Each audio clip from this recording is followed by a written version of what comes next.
ఖైరతాబాద్ విశ్వశాంతి మహాగణపతిని తెలంగాణ ముఖ్యమంత్రి రేవంత్ రెడ్డి దర్శించుకున్నారు.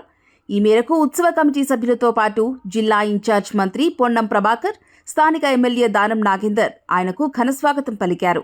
అనంతరం సీఎం స్వామివారికి ప్రత్యేక పూజలు నిర్వహించి భారీ పూలమాలలు వేసి హారతి ఇచ్చారు. ఈ సందర్భంగా అర్చకులు సీఎం రేవంత్ రెడ్డికి ఆశీర్వచనం ఇచ్చి తీర్థప్రసాదాలు అందజేశారు. ఈ సందర్భంగా సీఎం రేవంత్ రెడ్డి భక్తులను ఉద్దేశించి మాట్లాడుతూ 71 సంవత్సరాలుగా ఖైరతాబాద్ మహాగణపతి ఖ్యాతిని విశ్వవ్యాప్తం చేస్తున్న ఉత్సవ కమిటీ సభ్యులను ఆయన అభినందించారు.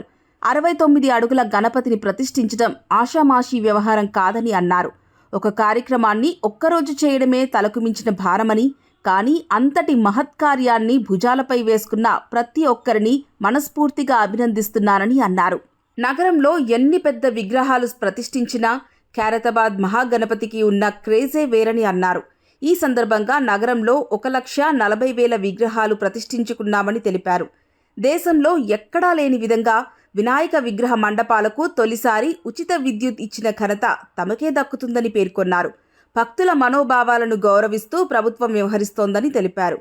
అన్ని పండుగలకు వేదిక హైదరాబాద్ అని, అన్ని మతాలను గౌరవిస్తూ మన నగరం మత సామరస్యానికి ప్రతీకగా నిలుస్తుందని అన్నారు. గణేష్ నిమజ్జన ఏర్పాట్లను అనునిత్యం జిల్లా ఇన్ఛార్జ్ మంత్రి Ponnam Prabhakar, MLA Danam Nagender, GHMC mayor Vijayalakshmi, అన్ని శాఖల అధికారులు సమీక్షిస్తున్నారని పేర్కొన్నారు. ఎక్కడా ఎలాంటి అవాంఛనీయ ఘటనలు జరగకుండా భక్తులు, పోలీసులకు సంపూర్ణంగా సహకరించి ప్రశాంతంగా నిమజ్జన కార్యక్రమం కొనసాగించాలని చూడాలని సీఎం రేవంత్ రెడ్డి ఆకాంక్షించారు.